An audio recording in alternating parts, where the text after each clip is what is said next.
नमस्कार, म टिकाराम थापा तुफान श्री सुनगबा युवा परिवार कालीगण्डै गाउँपालिका 6 रम्फई गुल्मीको यो भर्खरै सम्पन्न भएको 10औं वार्षिक उत्सव समारोह कार्यक्रम सञ्चालक। हाम्रो कार्यक्रम असोज 8 गतेदेखि सुरु भएर 15 गते सम्पन्न भएको छ। कार्यक्रमलाई सफल बनाउनका लागि सहयोग गर्नुहुने सहयोगीदाता प्रति उच्च सम्मान छ, सँगै नमन।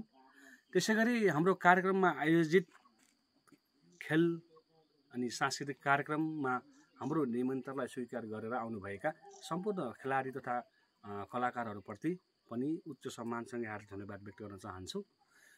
र पत्रकारज्यू, तमाम दर्शक महानुभावहरू, तपाईहरुकै उपस्थितिसँगै सहभागिताले नै हाम्रो 10औं वार्षिक उत्सव समारोह कार्यक्रम भव्य एवं शानदार रूपमा सम्पन्न भएको हो। यसै बीचमा आज असोज 19 गते हामी कार्यक्रमको सम्पूर्ण हर हिसाब हाम्रो सुनगबा युवा परिवार कालीगण्डै गाउँपालिका 6 रम्फई गुल्मीले गरिसकेको छ। यस बीचमा हाम्रो आम्दानी खर्च के कति भयो भन्ने विषयमा हाम्रा क्लबका अध्यक्ष नरसिंहजली मगर मेरो साथमा हुनुहुन्छ। सँगै कार्यक्रमका आर्थिक संयोजक सँगै सुनगबा युवा परिवारका कोषाध्यक्ष आशिष तारामी मगर ज्यू पनि मसँगै हुनुहुन्छ। उहाँहरूको बीचबाट, उहाँहरूको मुखबाट कार्यक्रम सँगै आर्थिक हिसाब चाहिँ स्पष्ट बनाउने जमर्गमा म जुटिरहेको छु। भिडियोलाई अन्तिमसम्म हेरेर साथ दिनुहोला। हस्त, धन्यवाद। र यसै बीचमा हामी बीचमा हुनुहुन्छ सुनगबा युवा परिवारका अध्यक्ष नरसिंहजली मगर। हाम्रो 10औं वार्षिक उत्सव समारोह कार्यक्रमको बारेमा केही शब्द राख्नको लागि म उहाँलाई हार्दिक अनुरोध गर्न चाहन्छु। नमस्कार, म चाहिँ यसरी सुनगबा युवा परिवारको अध्यक्ष नरसिंहजली मगर। हाम्रो यस 10औं वार्षिक उत्सव कार्यक्रम चाहिँ असोज 8 देखि 14 सम्म थियो। मौसमको कारणले चाहिँ हाम्रो कार्यक्रम चाहिँ 15 मा सम्पन्न भएको छ। यस 10औं वार्षिक उत्सव समारोहलाई सुसम्पन्न पार्नको लागि हामीलाई विभिन्न व्यक्तिहरूले आर्थिक सहयोग गर्नुभयो। आर्थिक, भौतिक, नैतिक विभिन्न रूपमा चाहिँ हामीलाई सहयोग गर्नुभयो। उहाँ सहयोगप्रति चाहिँ म यसरी सुनगबा युवा परिवारको तर्फदेखि र मेरो आफ्नो व्यक्तिगत तर्फदेखि चाहिँ उहाँहरूलाई मुडी धन्यवाद ज्ञापन गर्न चाहन्छु। र हाम्रो यस 10औं वार्षिक समारोहमा चाहिँ विभिन्न समस्याहरू बावजुद पनि हामी कार्यक्रमलाई समापन गरिएको छ। यस बीचमा हामीमा विभिन्न कमी कमजोरीहरू आइपरे। जे जस्तो भए पनि यसमा मेरो तर्फदेखि र यस क्लबको तर्फदेखि सम्पूर्णमा क्षमा चाहन्छु।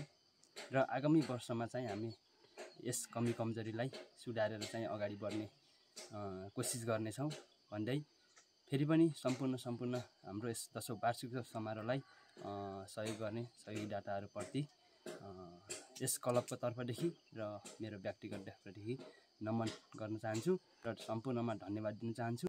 हाम्रो चाहिँ यस 10औं वार्षिक उत्सव समारोहको आर्थिक सम्बन्धी जानकारी चाहिँ हाम्रो यस समारोहका आर्थिक संयोजक सँगै यस क्लबका कोषाध्यक्ष श्री साइक्लोन तारामीले चाहिँ सम्पूर्ण विवरण सम्बन्धी जानकारी दिनुहुन्छ।